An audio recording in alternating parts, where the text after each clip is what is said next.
Bonjour à tous, bienvenue sur ce nouvel épisode de mon podcast. Aujourd'hui, tout seul, sur mon tapis, on va parler d'un sujet qui, je pense, peut aider beaucoup de monde.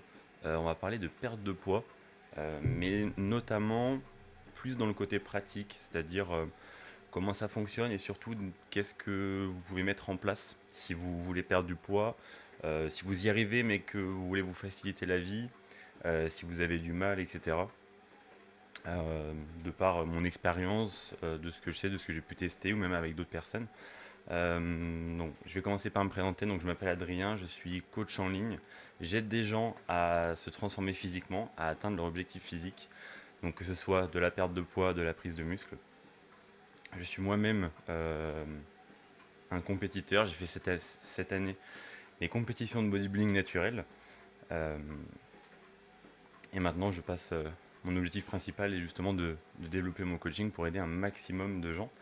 Euh, voilà pour les présentations. Donc pour le sujet, la perte de poids, c'est un sujet où on peut entendre énormément de choses différentes, que ce soit des méthodes, des choses en théorie, on entend vraiment de tout.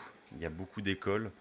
Euh, et en fait, le problème, c'est que quand on se retrouve avec des gens qui veulent perdre du poids, ils commencent à se renseigner et ils entendent de tout.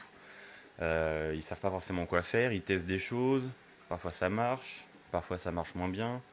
Ils vont en parler à des collègues, des amis ou des gens de leur famille. Ils vont leur dire ah non, il faut faire ça, il faut pas faire ça, c'est dangereux pour ta santé, etc. Donc voilà, aujourd'hui on va essayer de remettre un petit peu tout au clair, voir ce qui est vrai, ce qui ne l'est pas, et également en pratique quoi mettre en place pour réussir à perdre du poids le plus facilement possible. Euh, on va commencer par la base qui est physiologiquement comment on fait pour perdre du poids. Très souvent, ce qu'on entend, ça va être des méthodes. On entend très souvent des gens qui vont dire, par exemple, il faut arrêter de manger des glucides. Euh, faut faire du jeûne intermittent. Il y a le OMAD, One Meal a Day, faire un seul repas par jour. Faire attention aux lipides, faire attention à pas trop manger le soir. On entend énormément de choses. Mais en fait, tout ça, c'est vraiment juste des méthodes. C'est-à-dire, c'est ce que vous allez mettre en place pour que le principe soit valide. Et le principe, il est tout simple, c'est le déficit calorique. Pour perdre du poids, la base, c'est d'être en déficit calorique. C'est-à-dire que votre corps brûle des calories au repos, votre métabolisme basal. Et en fait, à ça, on y rajoute les dépenses, les pas que vous allez faire dans la journée, le fait de bouger les bras quand vous parlez, votre dépense physique finalement. Ça vous donne votre dépense calorique totale sur la journée. Et ensuite, il y a les apports de l'autre côté de la balance qui, eux, euh, bah, viennent par l'alimentation. Et en fait, c'est tout simple. Si la balance est plus haute au niveau des apports, vous êtes en surplus calorique, vous allez prendre du poids. Et si la balance est dans l'autre sens, donc plus de dépenses que d'apports, vous serez en déficit calorique. Et c'est ça qui va vous faire perdre du poids. Ça, c'est vraiment le principe. Et ensuite viennent les méthodes, donc tout ce que j'ai pu dire avant, qui permettent d'appliquer ce principe de la manière dont vous préférez finalement. Parce qu'en soi, il n'y a pas forcément de méthodes qui sont bonnes ou mauvaises. Il y a juste des méthodes qui sont plus ou moins adaptées à des gens. Euh, Certaines personnes, ça va très bien leur aller, par exemple, d'absolument pas manger, de faire un régime cétogène, c'est-à-dire supprimer les glucides. Ça peut leur aller, ça peut fonctionner. C'est pas forcément le mieux parce que c'est quand même intéressant d'avoir un peu de glucides potentiellement dans sa journée. Mais si c'est la méthode qui vous fait le mieux adhérer au plan, et ben dans ce cas-là, pourquoi pas. Également, manger un seul repas par jour, il y a plein de gens à qui ça poserait problème. Mais si vous n'avez pas forcément faim la journée et que ça vous fait tenir, et ben c'est pas un problème non plus. En fait, vous aurez beaucoup plus de bénéfices à être moins gras et être en bonne santé, finalement, que de manger correctement, mais en restant gras. Parce qu'en fait, il faut quand même pas oublier que le surpoids, ça cause énormément de soucis de santé. Et donc, en fait, même si vous vous mettez à manger beaucoup moins, à vous restreindre pendant un certain moment, Alors évidemment, il y a plein de manières de le faire, hein, mais en fait, les conséquences que ça aura sur votre physique, ce qui est du coup la perte de poids, et bah, vous fera améliorer votre santé d'une certaine manière. Et il faut également pas oublier que c'est pas pour toute la vie. C'est-à-dire que quand vous voulez perdre du poids, vous trouvez la méthode que vous préférez. L'idée, c'est évidemment de ne pas forcément faire quelque chose de trop brutal, mais plutôt d'améliorer ses habitudes. Euh, mais si pendant quelques mois, vous mettez des choses en place, vous perdez du poids, et après vous reprenez une alimentation normale, vous aurez que très peu de séquelles. Alors dépendamment évidemment de ce que vous mettez en place et de l'extrémité de ce que vous mettez en place, enfin de la gravité on va dire, mais il y a quand même peu de chances que ça crée des gros problèmes sur le long terme. En tout cas dans la balance, d'avoir perdu du poids, peut-être en surpoids, ça apportera énormément de bénéfices. Donc on va voir un peu quelques méthodes. Donc comme je disais, il y a le régime cétogène, le fait d'arrêter le sucre, le jeûne intermittent, le OMAD. Elles peuvent être toutes intéressantes. Moi, celle que je trouve le plus intéressante, moi j'avoue que j'aime beaucoup le jeûne intermittent parce que personnellement, je n'ai pas forcément faim le matin et j'ai pas de souci de manger que 5-6 heures après mon réveil. Je sais qu'il y a aussi beaucoup de gens dans ce cas-là. Euh, et en fait, ce qui est important, je pense, c'est plus de s'écouter. C'est-à-dire ne pas forcément manger quand il est l'heure de manger, mais manger quand vous avez faim. En fait, bah, forcément, ça fait que vous allez ne plus vous forcer à manger. Et ça peut aider justement à réduire l'apport calorique dans la journée. Maintenant, on va voir un peu quelques petites choses qui peuvent être intéressantes, sur lesquelles on peut se pencher, des choses à optimiser potentiellement sur l'alimentation. Euh, on peut se pencher sur les macronutriments. Donc les macronutriments, pour que ceux qui ne savent pas, c'est glucides, lipides, protéines. Ce qui peut être intéressant, ça va être de privilégier les protéines. Parce que c'est très souvent des aliments qui sont beaucoup plus rassasiants. Donc de la viande, du fromage blanc. euh, et c'est souvent des aliments qui ont une densité plutôt bonne, dans le sens où pour un volume, on va avoir peu de calories. Alors ça dépend évidemment de la source de protéines, mais si on prend du fromage blanc ou du skyr, si vous mangez 400 grammes de skyr, vous allez être quand même plutôt bien calé. Alors que pour 400 grammes, vous avez que 200-250 calories, quoi, à peine. Ce qui est quand même très très peu. Les niveaux lipides, en l'occurrence, c'est plutôt l'inverse. C'est-à-dire que c'est plutôt à éviter. Enfin, non, à surveiller, on va dire, parce qu'il faut des lipides. Mais c'est les aliments riches en lipides, c'est ce qui peut faire très très vite monter les calories, puisque par gramme de lipides, on est à 9 calories, ce qui est le macronutriment le plus riche en calories. Et on en retrouve très facilement. Donc faire attention par exemple à notre cuisson. Est-ce que vous faites cuire avec de l'huile ou du beurre, les sauces, le fromage, mais également, je parlais de viande juste avant, mais c'est plutôt de la viande maigre. Parce que si vous prenez de la viande, enfin, quand je dis viande maigre, c'est de la viande comme du blanc de poulet, ou ce genre de choses qui sont peu grasses. Mais si vous prenez de la charcuterie un peu plus grasse, ça peut également vite monter. Donc ce qui peut être intéressant, c'est de faire attention aux aliments que vous utilisez, surtout ceux riches en lipides. Pour la cuisson, euh, moi j'avoue je suis un grand partisan du air fryer. Comme ça, zéro matière grasse et ça cuit très bien. Même pour le côté pratique, j'adore. Sinon, il existe aussi des sprays à huile. Moi à l'époque, c'est ce que je faisais quand je faisais mes œufs au plat. Plutôt que de mettre un peu d'huile ou du beurre, je prenais mon spray, je mettais du spray dans ma poêle et ça marchait super bien. Ce qui est intéressant également, en plus des macronutriments, ça va être de gérer le timing de ces calories.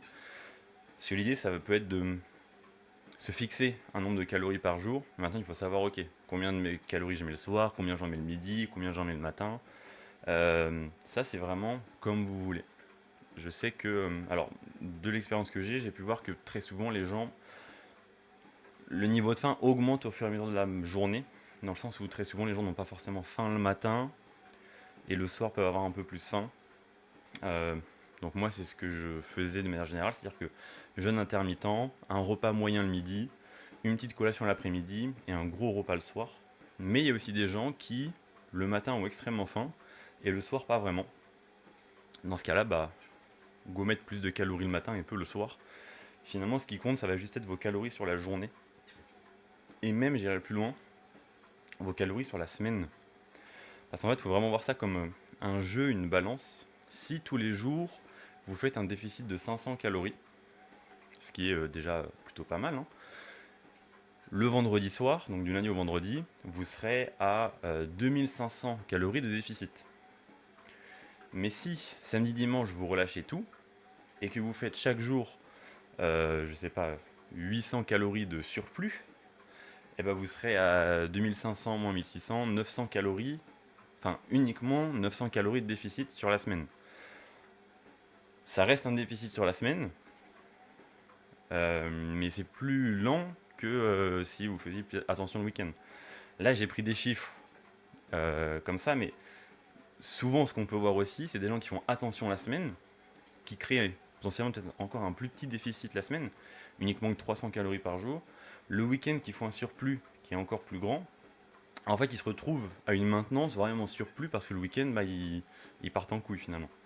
Donc, vraiment voir ça sur la semaine, se dire ok, chaque jour j'ai tant de calories de déficit. Le week-end, vous pouvez vous autoriser certaines choses, mais essayez de faire attention parce que sinon ça va se rééquilibrer avec les efforts de la semaine. Et c'est forcément pas ce qu'on veut sur le long terme.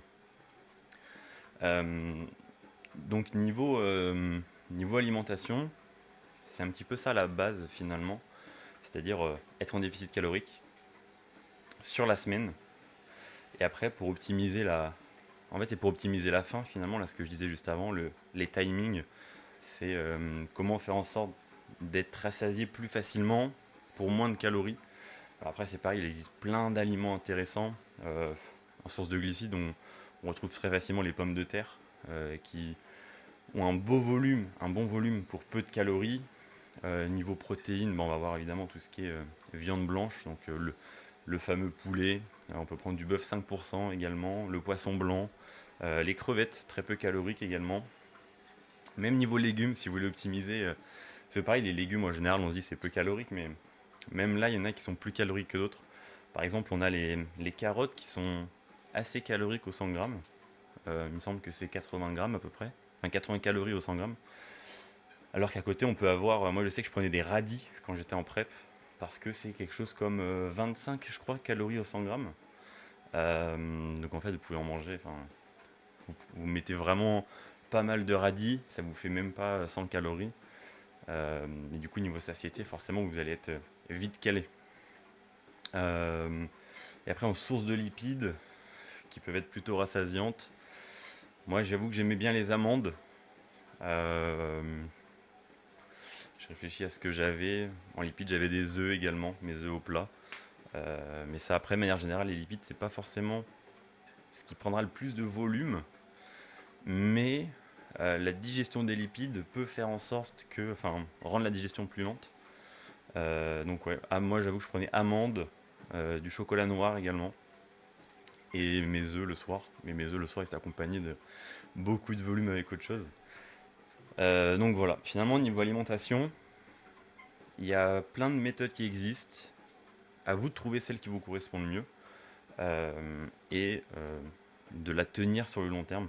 Ce qui peut être très intéressant aussi, c'est de faire des meal prep, du batch cooking. C'est-à-dire, vous prenez un moment le week-end pour préparer vos plats de la semaine. Comme ça, le soir, quand vous arrivez chez vous, vous n'avez pas à vous dire oh, je suis fatigué, j'ai la flemme, je commande, ou alors qu'est-ce que je cuisine et vous cuisinez autre chose. Au moins, le week-end, vous prenez un moment, vous êtes clair d'esprit, vous n'avez pas la fatigue du soir de la semaine. Et ça prend pas forcément beaucoup de temps. Bon, alors il y en a qui n'aiment pas forcément manger la même chose tous les jours, mais vous pesez tous vos aliments crus en x5, vous cuisinez tout, vous redivisez par 5 après. Ça prend pas forcément longtemps, ça vous fait gagner du temps la semaine. Quand vous arrivez le soir et que le plat est déjà prêt, c'est quand même vraiment très agréable. Et je trouve que ça, c'est une super méthode pour bien tenir sa diète. Maintenant, de l'autre côté de la balance, il y a la dépense. Parce que c'est forcément intéressant de faire attention à son alimentation, mais parfois, pour certains types de personnes, selon votre activité physique, si vous avez peu d'activité physique, il va falloir manger peu pour être en déficit. Donc ce qui est intéressant, ça va être d'augmenter également la dépense, se dépenser plus. Ce qu'on entend beaucoup, et même moi ce que je conseille finalement, ça va être dans un premier temps la marche. Juste compter ses pas. Si actuellement vous êtes uniquement à 4000 pas par jour, que vous voulez perdre du poids, bah essayez de monter dans un premier temps à 6 000 à 7 000. Allez-y progressivement. Trouvez le temps, le moyen. Pareil, il y a plein de petites astuces pour augmenter ses pas, marcher plus. Par exemple, moi, quand je vais quelque part en voiture, je fais toujours en sorte de me garer loin pour marcher un peu plus. Quand je vais faire mes courses, pareil. Euh, quand, quand je travaillais, à ma pause du midi, j'avais 1 heure. Mais en fait, j'allais marcher 30 minutes et ensuite je prenais 30 minutes pour manger. Parce que fallait que je fasse des pas. Bon, après, moi j'étais dans un contexte de préparation de compétition, donc j'avais vraiment pas le choix. Et j'avais beaucoup de pas à faire. Également, si vous faites de la musculation, marchez entre vos séries. Euh, C'est la musculation, en fait, on passe 45 secondes à pousser, 3 minutes à attendre et on recommence.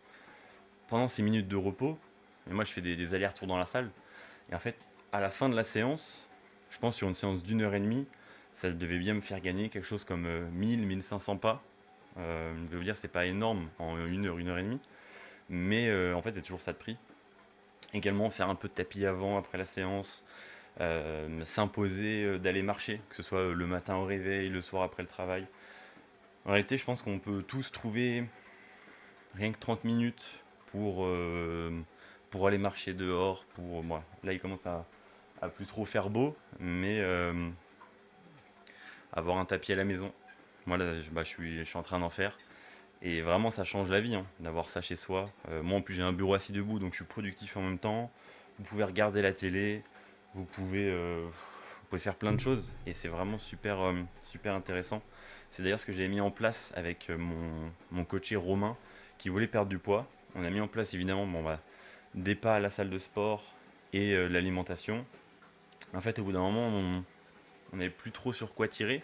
On pouvait baisser les calories, évidemment, mais et je vais y revenir après, c'est toujours plus intéressant d'augmenter la dépense que de baisser les calories. Et donc en fait, il a investi dans un tapis de marche. Et le soir, quand il se mettait sur son PC pour jouer, il faisait du tapis en même temps. Et en fait, on s'en rend même pas compte. Oui, là, je suis déjà à 11 000 pas depuis ce matin, hein. Mais je me rends même pas compte, je suis pas forcément trop fatigué. Je fais autre chose en même temps, le temps passe super vite. Un tapis de marche, ça coûte, je sais pas, quelque chose comme... alors, les plus bas de gamme, peut-être 120, 140 euros. Celui vraiment de la bonne qualité, il faut plutôt aller chercher vers les 200. Mais moi, celui que j'ai, il m'avait pas coûté très cher à l'époque, ça fait 2 ans que je l'ai. Je sens qu'il est assez fragile, que c'est pas de la qualité de ouf. Mais pourtant, il m'accompagne depuis 2 ans et je l'ai bien fait chauffer. Donc voilà, c'est vraiment un super investissement. Si vous avez du mal à augmenter vos pas ou quoi, vous imposez un certain temps ou un nombre de pas et ça peut grandement vous aider à relancer votre perte de poids. Euh, Après, niveau dépenses, en fait, l'intérêt de la marche, c'est que ça va augmenter votre dépense sans forcément vous fatiguer. Allez faire, allez marcher pendant 45 minutes, 1 heure dehors, ça fatigue pas vraiment. Alors ça dépend pour qui, encore une fois, hein, selon votre situation, votre rapport au sport, à l'activité physique, à votre poids. Dans tous les cas, ça fatiguera sûrement beaucoup moins qu'un autre sport, comme je sais pas, la natation, du vélo ou de la course. Et ça vous amènera pas forcément d'appétit. Parce que c'est sûr que d'aller faire 1 heure de natation, ça vous fera brûler plus de calories qu'1 heure de marche. Mais après 1 heure de natation, et je pense qu'on a tous déjà un peu vécu ça quand on allait à la piscine, étant jeune ou même encore maintenant, euh, quand on sort de la piscine, moi je me souviens que j'avais vraiment trop la dalle. Et forcément après, quand on a super faim, on a envie de manger beaucoup de choses. Donc finalement ça se compense peut-être beaucoup plus. Alors que marcher, ça amène pas forcément d'appétit.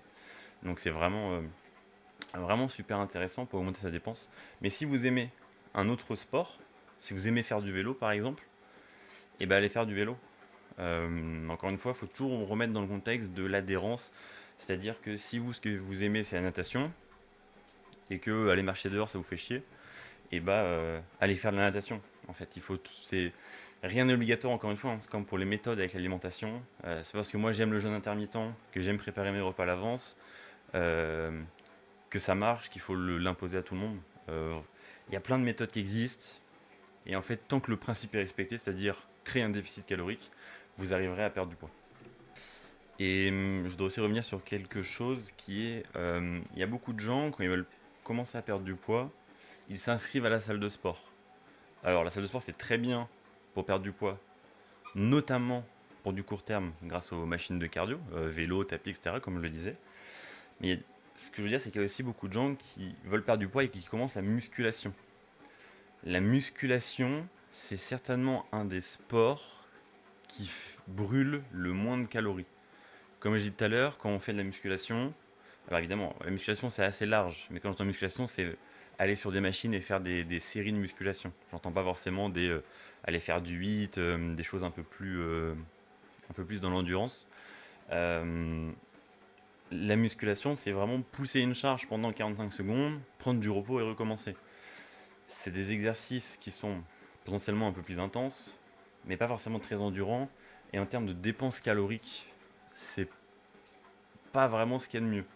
Euh, on entend beaucoup de gens dire que ça permet de développer sa masse musculaire et que plus on a de muscles, plus on brûle de calories. Alors c'est vrai, mais ça prend beaucoup de temps. Ça veut dire prendre du muscle, c'est vraiment quelque chose de très long. Euh, Encore plus quand on débute, le temps qu'on mette bien les choses en place, enfin, les gens mettent souvent du temps à bien faire les choses. Euh, Faire de la musculation pour perdre du poids. Alors faire de la musculation parce que vous aimez la musculation, c'est très bien. Mais faire de la musculation dans le seul but de perdre du poids, je pense que ça peut être un petit peu plus une perte de temps, dans le sens où cette heure que vous passez à faire de la musculation, vous pourriez la passer simplement à marcher et vous brûleriez beaucoup plus de calories euh, sur du court moyen terme. Maintenant, c'est sûr que c'est quand même intéressant d'allier les deux si on veut voir long terme parce que évidemment, la musculation, il y a aussi le côté se créer un physique et penser au après. Parce que très souvent, les gens ils perdent du poids, mais ils ont envie d'être musclés, etc. Donc, c'est très intéressant la musculation. Ce que je veux dire, c'est que pour le seul but de perdre du poids, c'est peut-être pas forcément l'activité la plus intéressante. Des erreurs qu'on voit souvent quand les gens veulent perdre du poids, il y a plusieurs choses. Déjà, les gens veulent souvent aller trop vite. Ils se mettent à se restreindre, ils se mettent à augmenter drastiquement leur activité. Et ça, il faut vraiment faire attention. Depuis tout à l'heure, ce que je dis, c'est trouver la chose qui vous correspond, mais que ça vous amène un équilibre. C'est-à-dire qu'on ne veut pas... en fait, vous n'allez pas perdre en 2 semaines ce que vous avez gagné en plusieurs mois. Il faut vraiment voir long terme, et même si les résultats seront relativement, entre guillemets, lents, même si vous perdez que 2 kilos par mois, ce qui est bien déjà en soi, c'est sûr que vous préféreriez certainement perdre 6 kilos par mois, mais en fait les efforts que ça demande, c'est pas tenable sur plusieurs mois. Et quand on veut perdre beaucoup de poids, il faut vraiment voir long terme et ne pas se presser. Même quand on ne veut pas forcément perdre beaucoup de poids d'ailleurs, pour certains, juste de passer de 4000 pas à 7000 pas, ça va déjà demander beaucoup d'efforts. Et c'est déjà très bien si vous arrivez à le mettre en place. Ce qu'il faut, c'est simplement mettre des choses en place pour tendre vers votre résultat et ne pas être pressé et de vouloir les résultats vraiment dans 2 mois. Il faut vraiment prendre le temps et c'est ce qui vous permettra de vraiment atteindre votre résultat. Euh, Il y a plein de choses comme ça d'ailleurs dans les privations. Moi j'en parle souvent, c'est les aliments plaisir. Quand on veut perdre du poids, on fait rapidement une liste de aliments bons, aliments mauvais. Et du coup, on s'interdit certains aliments qu'on juge comme mauvais.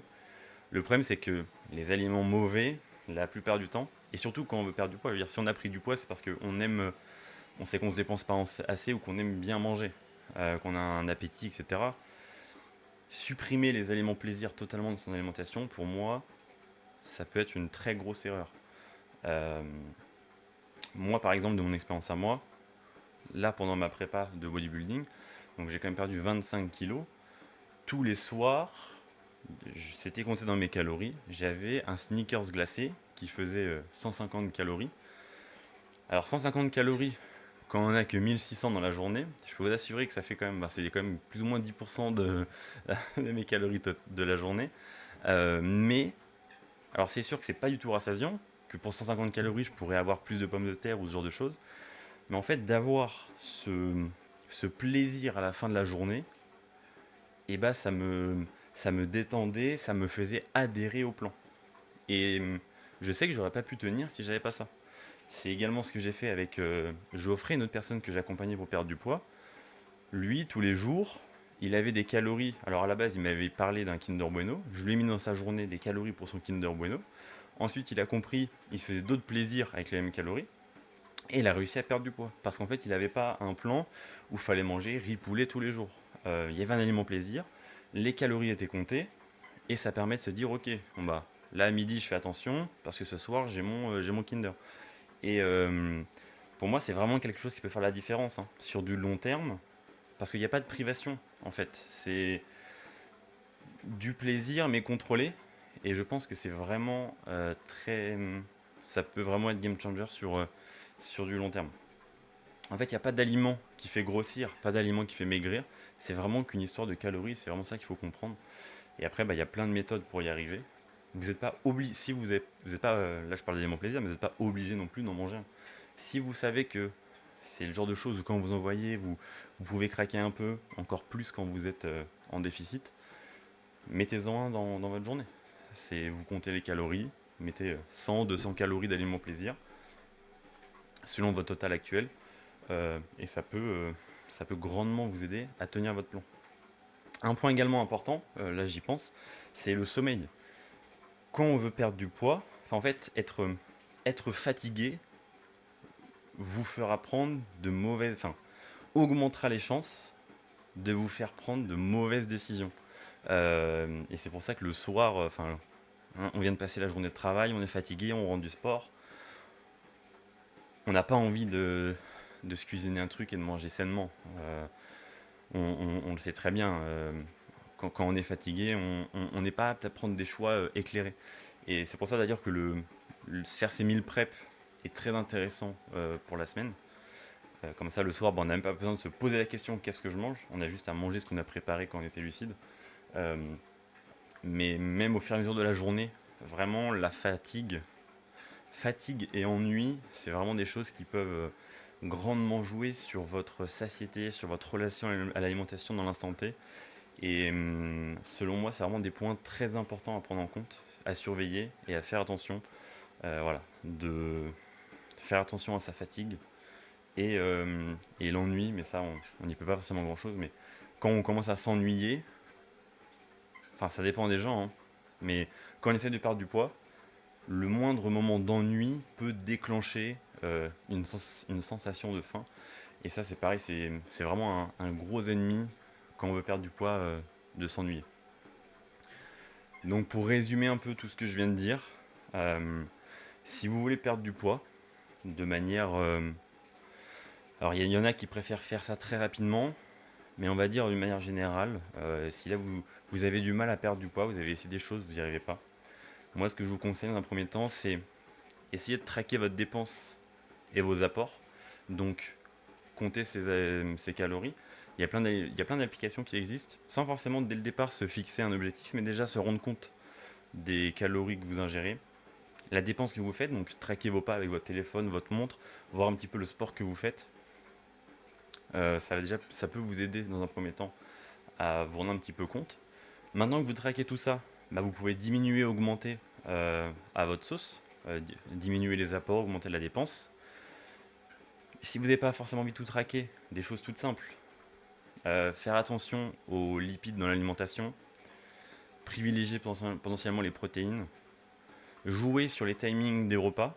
Si à midi vous n'avez pas forcément très faim, et ben vous n'êtes pas obligé de manger beaucoup. Faites-vous des En fait, il faut voilà, apprendre à s'écouter, c'est ça que je veux dire, pour optimiser au mieux ses calories, ses macros dans la journée. Essayer de bien récupérer, de bien dormir, comme j'ai dit juste avant. Je peux conseiller, surtout quand vous voulez faire une perte de poids assez longue, de garder des aliments plaisir quotidiens, ou en tout cas réguliers, pour maintenir tout ça. Et surtout, être patient parce que c'est long, c'est très très long. Et perdre du poids, ça demande forcément des efforts. Également accepter, ça c'est très important, mais même si on fait au mieux pour que ça se passe bien, de bien gérer la faim, de gérer l'ennui, la fatigue, etc., etc., il va falloir accepter qu'à un moment, vous allez avoir faim. Et en fait, c'est normal. Alors, pas forcément pour tout le monde, ça dépend également de la vitesse à laquelle vous voulez perdre du poids. Mais notamment pour ceux qui veulent perdre un petit peu plus vite, il va falloir accepter d'avoir faim. Moi, quand j'étais en prépa, je me rappelle, alors j'ai quand même un petit déj le matin, mais en fait, toute la matinée, je me souviens que j'avais vraiment la dalle. En fait, j'avais la dalle, j'avais le ventre qui gargouillait, j'avais très très faim. Mais en fait, je l'ai accepté et il faut l'accepter. Et ça fait partie du process. Si vous voulez perdre du poids, votre corps, lui, il n'est pas fait pour perdre du poids.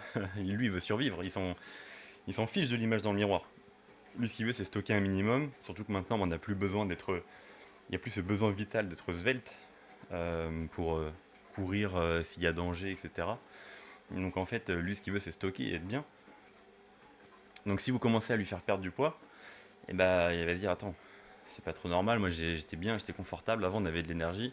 Euh, donc c'est normal qu'il vous envoie des signaux, mais ça peut être très intéressant justement d'avoir un plan fixe, un plan bien prêt pour ne pas laisser place à la réflexion et à l'imprévu. Parce que votre cerveau va forcément vouloir négocier avec vous-même, à vous dire ouais, mais tu peux t'autoriser ça, t'as fait plus de pas hier.